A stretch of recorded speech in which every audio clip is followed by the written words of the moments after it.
महात्मा गांधी को लोग गाली क्यों देता है? देखिए, ये 2 कारण हैं।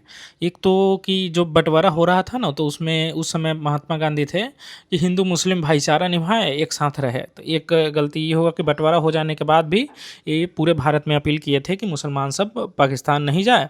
तो इस तरह से पाकिस्तान बिखर जाएगा, जबकि पाकिस्तान तो बन ही गया। तो उस बँटवारा होने के बाद भी रोके। एक तरह से मुस्लिमों से अपील किए कि भारत में ही रहिए, ठीक है। अब जब बँटवारा हो गया तो भारत पाकिस्तान से युद्ध हो गया कश्मीर को लेकर के। अब कश्मीर को लेकर के युद्ध हुआ ना, तो बँटवारा में जैसे 400 करोड़ रुपया था ना, उसमें से 75 करोड़ रुपया पाकिस्तान को देना था। 75 करोड़ में से 20 करोड़ दे चुके थे भारत, जिस समय बँटवारा हुआ उस समय मिल चुका था। 55 करोड़ रुपया बाकी था। अब बताइए, हम बँटवारा हो गया, मान लीजिए 2 भाई है, दोनों भाई में बँटवारा हो गया, लेकिन छोटका जो भाई है ना, उसका ससुरा जैसे ही बट आधा अलग हुआ और वो हम पे हमला कर दिया।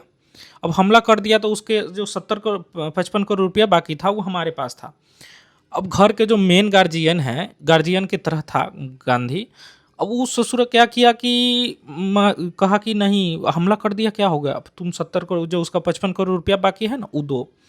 मतलब कि वो हम पे हमला कर रहा है और उसको जो मेरे पास पैसा है उसको कह रहा है उसको देने के लिए, उसी पैसा से फिर हमको, हमारे नागरिकों को जान लेता।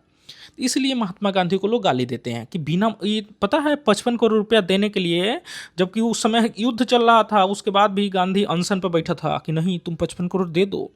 एकदम माने सत्य, अहिंसा। अहिंसा मतलब जो आदमी हम पे हमला कर रहा है उसका हम पैसा रखे होंगे तो हम उसको पैसा युद्ध के समय देंगे।